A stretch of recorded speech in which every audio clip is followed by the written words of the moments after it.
All right, in this class we're looking at chemical equations. A chemical reaction is a process by which one or more substances are changed into one or more different substances.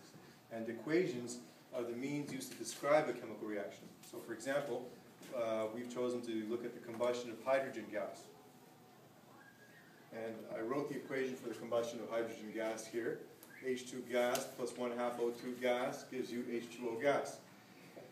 Each of these different symbols is used to convey a different idea. These bracketed symbols, gaseous, means that all the reactants and the products are in gaseous form. There are other symbols that you can use. You can use aqueous to signify that something is dissolved in water.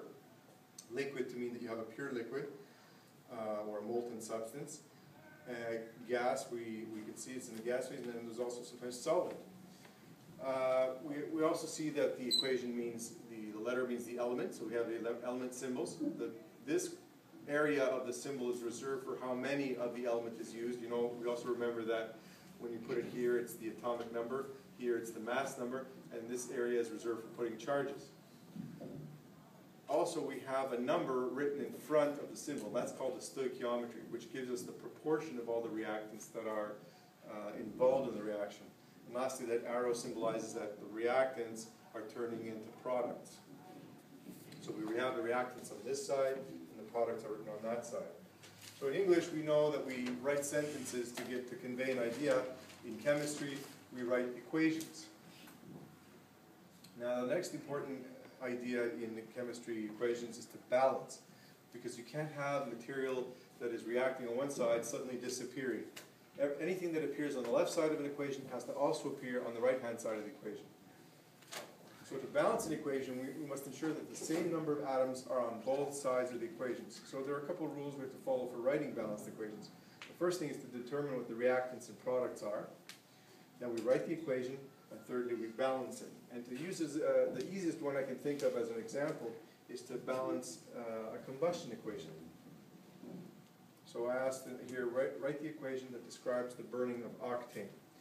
So moving on to the second board. We have octane being burned, and I'll erase the numbers so we can work through the process. Typically, when you balance combustion equations, you do it alphabetically. We know that when you burn hydrocarbons, you need oxygen to support the combustion, and that when you have complete combustion, you only get two products, carbon dioxide and water. And this is a whole thrust of the automotive industry to have the best, the most complete combustion possible. In reality, most of the time you also get other products in a combustion reactor. You get carbon monoxide, and in a particularly badly tuned engine, you'll even get some soot. You get black smoke.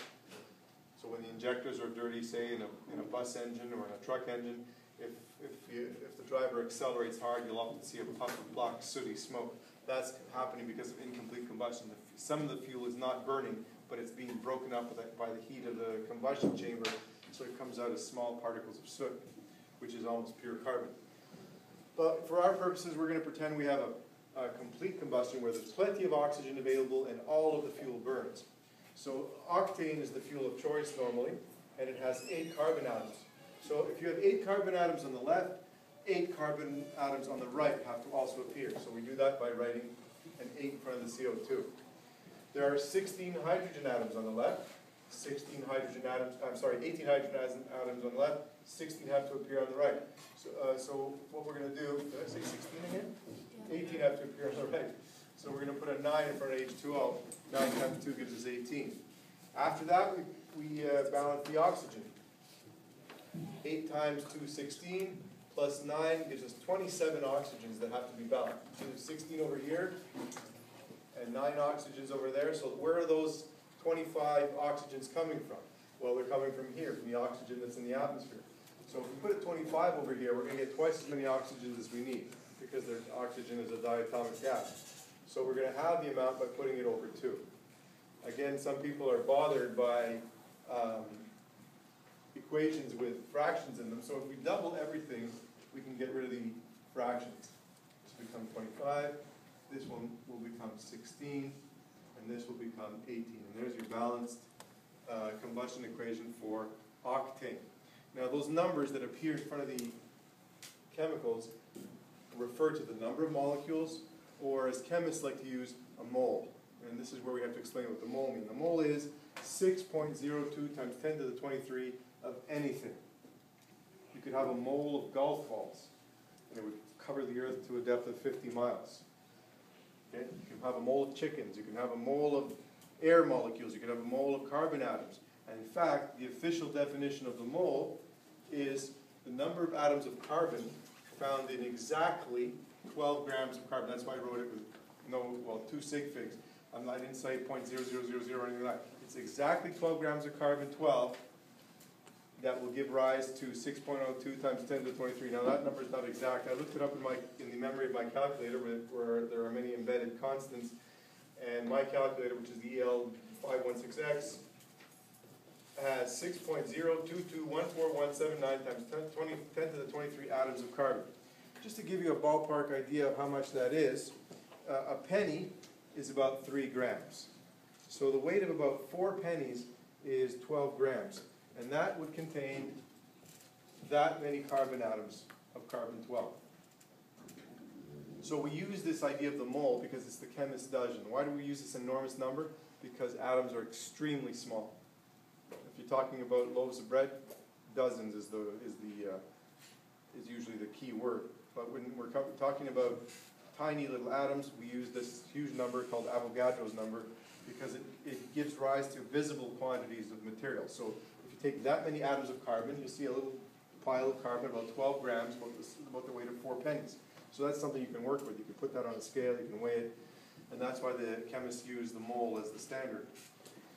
So when we balance an equation, that's what these numbers mean. They refer to the number of moles of substance required to react. Once the equation is balanced, we can do some math regarding it. So it takes 2 moles of butane to react with 13 moles of oxygen to give rise to 8 moles of carbon dioxide and 10 moles of water. So suppose you had 20 moles of butane. How many moles of oxygen, carbon dioxide, and water will be needed or will appear?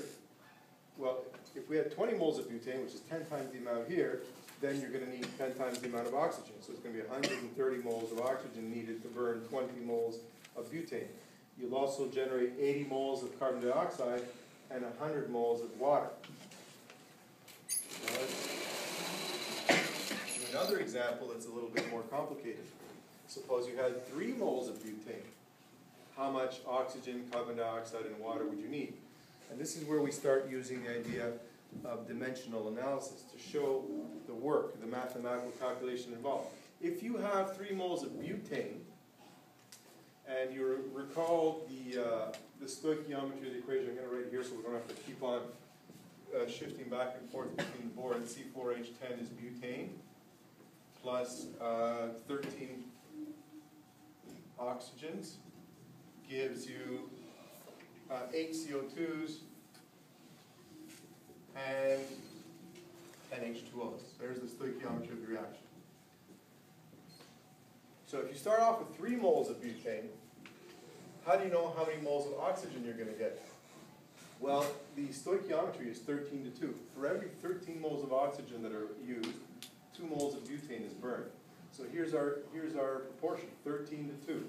How do we know which way to write it? Well, we're trying to find out moles of oxygen, so we have to cancel moles of butane. So we'll put the 2 moles of butane in the denominator and the 13 moles of oxygen on top. Moles and butane both cancel, and we get 3 times 13 divided by 2, which is 39 over 2. The answer is 19.5 moles of oxygen. Starting again from 3 moles of butane, you're trying to find out how many moles of carbon dioxide is needed. The stoichiometry from CO2 to butane is going to be 8 to 2. So for every 8 moles of CO2 that appears, 2 moles of butane have to have been burned. We start off with the 3 moles of butane times 8 over 2 moles of CO2 versus butane. Moles of butane cancel, and you get 12 moles of CO2. And lastly, how much water is produced. The stoichiometry for the water is in the ratio of 10 moles of water for every 2 moles of butane used. So we write 10 moles of water for 2 moles of butane. Again, we put the butane in the denominator because we want to cancel moles of butane. And 3 times 10 divided by 2 is 15. So your final answer is 15 moles of water. We can try an example together using the combustion of trioxane, which is one of the ingredients used for making candles. It's just a hydrocarbon with a long, long chain of carbon atoms so that it makes the substance that melts in the flame of the candle. Sometimes they also use myristoyl palmitate, which is known as beeswax. It also has a similar consistency to trioxane. At any rate, we start off with trioxane, C30H62, reacting with oxygen to form the usual products, CO2 and water. We're going to assume all of them are gaseous because it's happening in the flame of the candle. This starts out as a solid, but when it actually burns, it's turning into a gas. So there's 30 carbon atoms in trioxane. How many CO2s do you think you're going to generate? Excuse the interruption. Would teachers please dismiss members of the senior girls basketball team? They are to meet in Moen Hall. Senior girls basketball, please meet in Moen Hall. Okay, that gave you some time to think. How many CO2s are you going to get? 50? 15? Well, that would be right if there was a 2 next to the C. But there's only a 1 next to the C. So you're going to have to put 30 CO2s. 30 CO2s is going to give you twice as many oxygens. You're going to have 60 oxygens. You have 62 hydrogens on the left, so you're going to have 62 hydrogens on the right. How are you going to get 62 hydrogens on the right if the only thing that contains hydrogen is water? 31 waters. So you have 31 waters appearing. Then we're going to balance the oxygens. Remember, it's always done alphabetically. C, H, and then O. So we have 60 oxygens over here, and we have 31 oxygens over there. That's 91 oxygens total appearing in the products. How are we going to get 91 oxygens over here? What if I write a 91 over here? Is that going to give me 91 oxygens? That's going to be how much? It's going to give you the double. So if we divide by 2, we'll get the amount we need. So again, if you don't like fractions, we can double everything. Turn this into 2. This becomes 91. This becomes 60. And that becomes 62. Okay, and there's your balanced equation for the burning of candle wax, trioxane. Let's take it up a bit more. Part 2 of the question. If there are 5 moles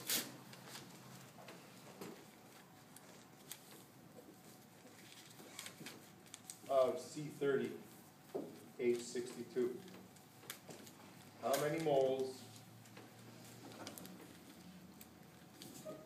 of water is produced?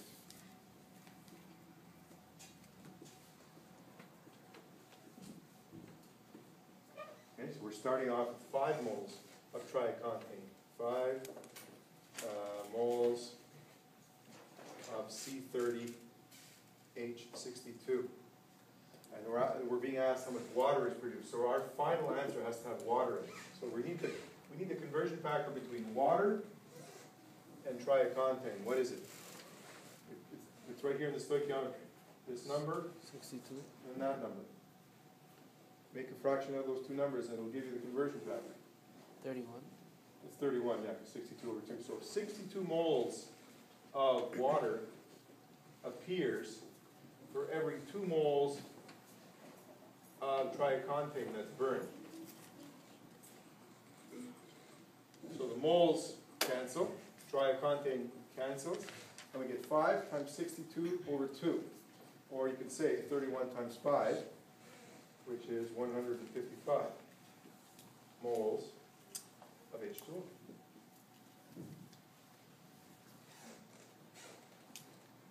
Any questions?